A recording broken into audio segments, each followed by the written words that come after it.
Okay, so let's do some problems on continuity, Bernoulli and impulse momentum equations. So let's take down first. A figure is given: the discharge velocity at the pipe exit in the figure is, okay, so you have a tank here, that is what is given, and the bottom you have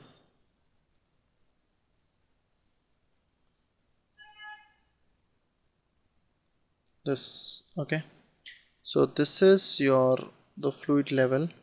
So with this reference, this height is given as capital H, and this height where the exit is given as small h. Okay, so we need to find out what is, nothing else is given, we need to find out what is the discharge velocity at the pipe exit. So well, when you leave it like this, obviously the water will flow out, right? So let's mark this section to be 1 and this section to be 2. Okay, so it's a flow, so let's apply Bernoulli's equation.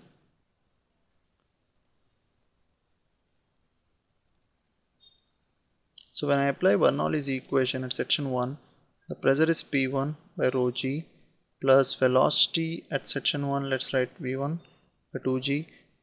For potential head, let's take this as the reference. So the height is h. Okay, so this is your Bernoulli terms in the on the left side. We are applying between 1 and 2. Okay, so at 2 the pressure, let's say P2, we are applying in a general sense. Okay, and the height is h. Now P1 is it is open on atmosphere to both sides, so P1 is P atmosphere and P2 is also P atmosphere. Okay, okay, so these are the terms. So obviously the first terms, these will get cancelled out because P1 is equal to P2. So what is left is V1 by 2g plus h is V2 square by 2g plus h. Now if you apply the continuity equation, because the flow is taking place between section 1 and 2, so A1 V1 is A2 V2. Now compared to this exit pipe, obviously the tank dia is very large, right? So I can say that V1 is almost close to 0 because you have a very large tank. The decrease in the water level will be very small after a significant amount of time. So V1 is very small, so this is 0 plus h is equal to V2 square by 2g plus h. V2 is the exit velocity, so from this we can say that V2 is root 2g h minus h. So this is the exit velocity. So this is the exit velocity of the pipe. So we have used two concepts here, the energy and the continuity concept. Okay, so this is again a simple problem. Let's try a second problem. Water is flowing. Let's write down the question. Water is flowing from a hose attached to a water main at 400 kPa gauge.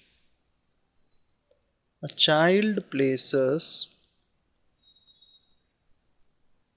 his hand, his thumb actually, his thumb to cover most of the hose outlet,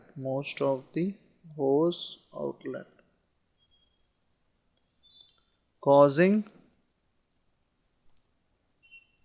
a thin jet of high speed water to emerge. High speed water to emerge out of the hose. So the hose is held upwards. If the hose is held upward,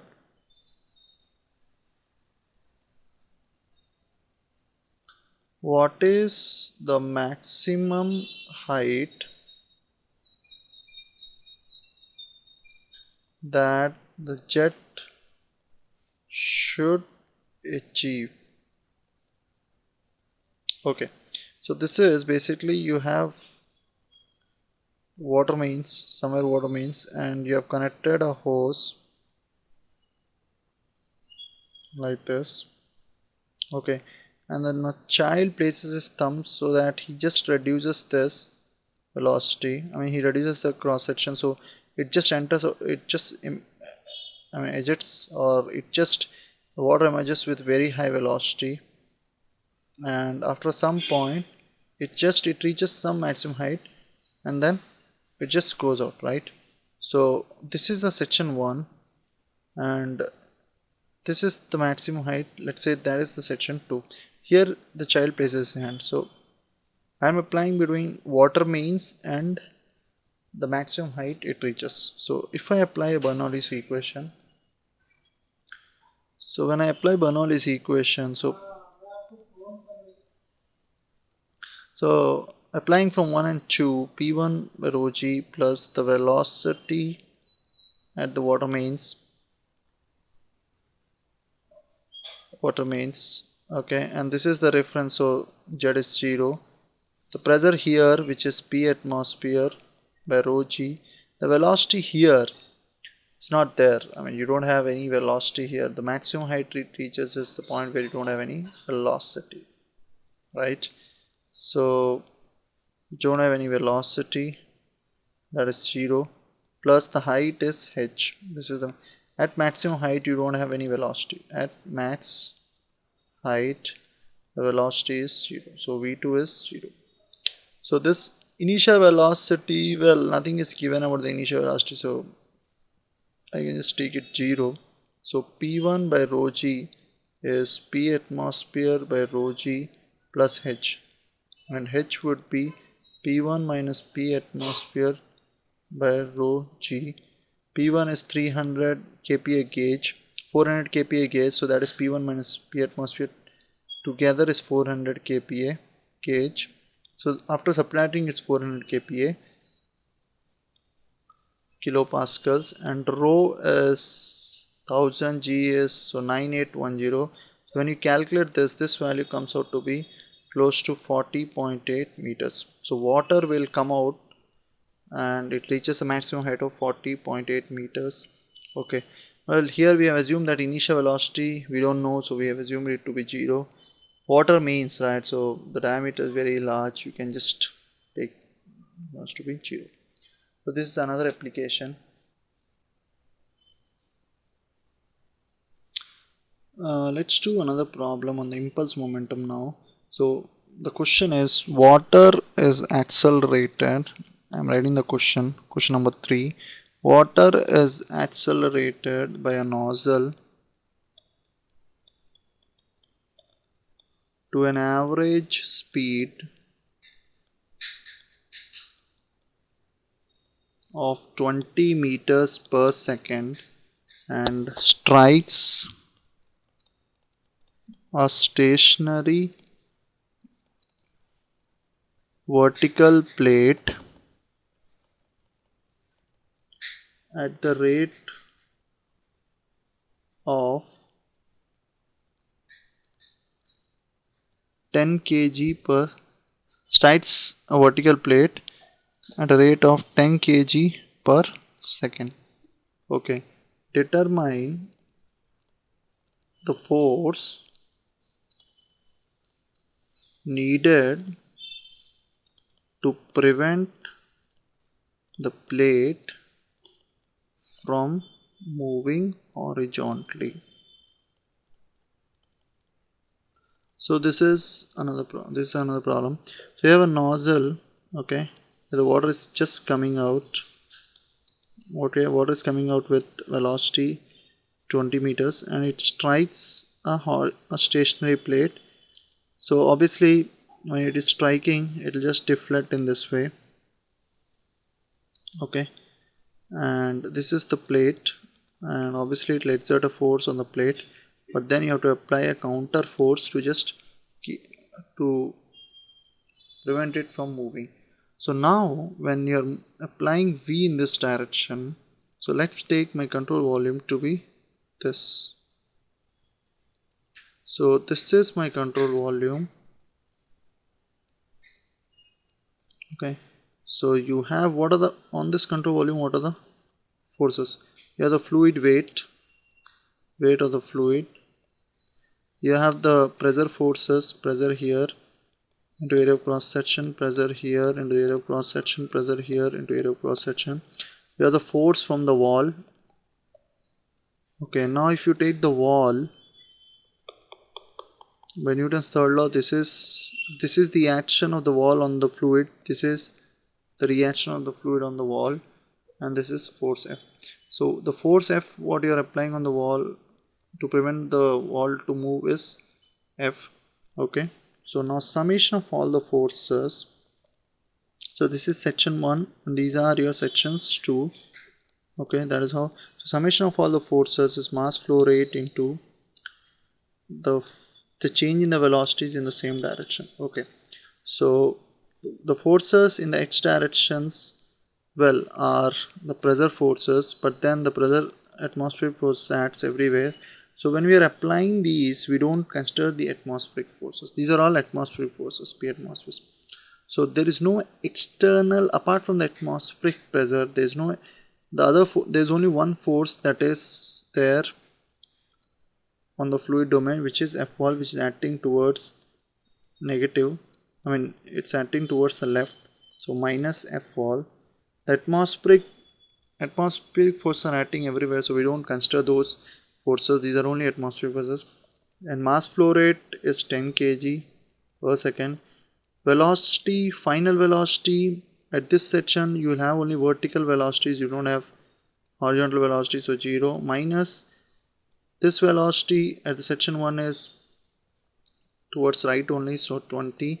So you have minus 200 is minus F wall, or F wall, the force exerted by the wall on the fluid is 200 newtons, or the other way of saying is the fluid exerts on the wall 200 newtons. So you need to apply externally 200 newtons on the wall to prevent it moving, otherwise it will move. So this is a very simple problem on impulse momentum. So let's do another problem on this impulse momentum. So let's do a problem on this. Pen pipe is given, elbow is given basically, and this is, it has two outlets. Okay, so velocity here is given as 3.6 meters per second, and this angle is given in terms of ratio. Okay, so this is 4 and this is 3. Slope is given, and this velocity is given as 7.5 meters per second. This is the entry, this is connected to some pipe. Okay, and this dia is given as 18 mm is the dia, and the dia here is 12 mm, and here it is 12 mm. So I'm just representing everything in the figure. Okay, the gauge pressure of water, the inlet is at C, outlet is A and B. The gauge pressure of water at C is 300 kPa. If the water flows out of the pipe at A and B with velocities shown in the figure, determine horizontal and vertical components of force exerted on the elbow necessary to hold pipe in equilibrium.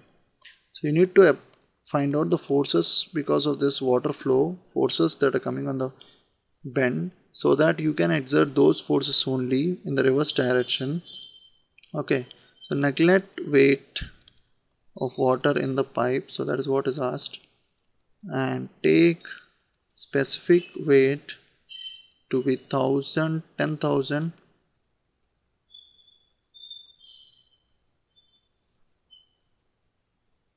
Newton per meter cube. So that is your the same. Instead of 9810, he has asked us to take 10,000. Okay, so now this problem is just simple. Let's draw the entire picture.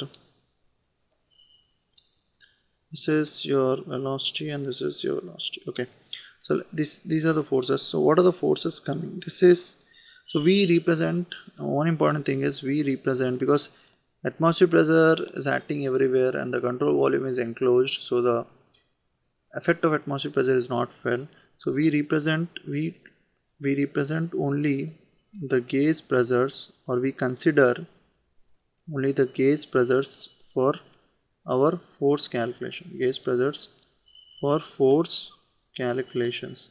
First you can identify, because it's a closed thing, so you can, atmospheric pressure effect, there will not be any force due to atmospheric pressure, so we get only the gauge pressure. PCA is open to atmosphere, so I will not apply any atmospheric pressure. Force equal to atmospheric pressure I will not apply. Weight he has asked us to neglect. Let's say the forces in the horizontal is FH and the vertical direction is FP, which are exerted by the pipe surface on the floor. This is the control volume of the fluid. Weight is asked, weight we are asked to neglect. That's it. So, and these are the velocities. VA, this is 4 3, so angle I can get, this is VB, which are given. Okay, so if I apply that impulse momentum equation in x direction, it's mass flow rate. So there are three sections here. 1, this is 2, this is 3. So mass flow rate at the outlet in x direction minus at the inlet in x direction, that is similar. So if I apply this, the only forces are PCA minus FH. See, these are the only forces in the towards the right. Mass flow rate. Okay, so mass flow rate at section outlet, how do I apply is that mass flow rate at outlet, VA is the VAX in the direction. So outlets, we have two outlets, so mass flow rate at the B, velocity component in the x direction, minus the inlet is section C, mass flow rate, and VC of x. So this is the equation. So PCA minus FH, let's put the mass flow rate A. Okay, so how do I get the mass flow rate A? So mass flow rate A can be written as rho into Q.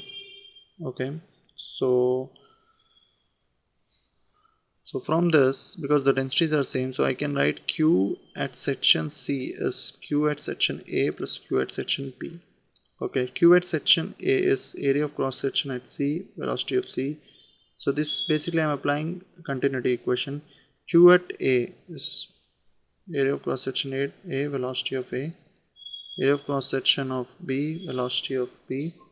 Area of cross section is pi by 4 d A whole square, the velocity of A, plus pi by 4 dB whole square, velocity of B. dA dB diameters I know, DC diameters at C also I know, so pi d C whole square into VC. I can get VC from this. Okay, so VC will be dA square into VA plus VB, the diameters are same at A and C, so I can get the velocities at A from this equation. So velocity of A, mass flow rates, well, you can get the volume flow rate. Once you get the mass flow rate, you can just get the total volume flow rate. The total volume flow rate is, or this is mass flow rate at A, so rho into volume flow rate at A, which I can get area of at A. So VAX, now if I resolve, this is angle theta, so tan theta is 4 by 3, so theta is basically your 53, so that is 90 minus 36.86, so your 53.14, that is the angle. So QA, velocity at A, so if you resolve 3.6, it is in the negative direction, so 3.6 cos theta. At P, you don't have any vertical velocity, you don't have any horizontal velocity, you have only vertical. And the mass flow rate at C is rho QC to velocity of C. So from this, PC is already given. PC is your gauge pressure 300 kPa into 10 power 3. Area of cross section is pi by 4 dA whole square. Diameter is all again. From this we can get FH, and FH turns out to be 83.21 newtons. So I'm not doing the calculation, you can just do it, but this is the equation. Similarly, if I write summation Fy in the vertical direction, mass flow rate into V outlet the vertical direction minus V inlet in the vertical direction. So mass flow rate at A, VAY plus, these are the outlets are 2, mass flow rate at B vertical Y minus mass flow rate at C into vertical of CY. So at A you have, so rho into Q A is the volume flow rate. So the vertical velocity is 3.6 sine theta pointing upwards. So this is the thing. This is rho QB vertical. The entire 7.5 is vertical. At C it's entering towards right, so you don't have any vertical component. So this is FP. So from this, so QA QB, I just need to write QA as pi by 4 dA whole square. Diameters at A is given. So everything else is known. Diameters are known. So this value total comes out to be 7.68 newtons. So you have the horizontal force 83.21, vertical force from this. Densities, well, this is given. G is your G, you can take it 10 because that's what is given from this, and you can get rho. So this is a full-fledged problem to get the forces on the bends. So this is how you apply when you have more than one inlet or more than one outlet. You have to properly resolve the velocities, and properly first put the forces in the control volume, and then you have to write sigma fx is mass flow rate and sigma fy is mass flow rate into, so that is how, and then put all the velocities, resolve all the velocities.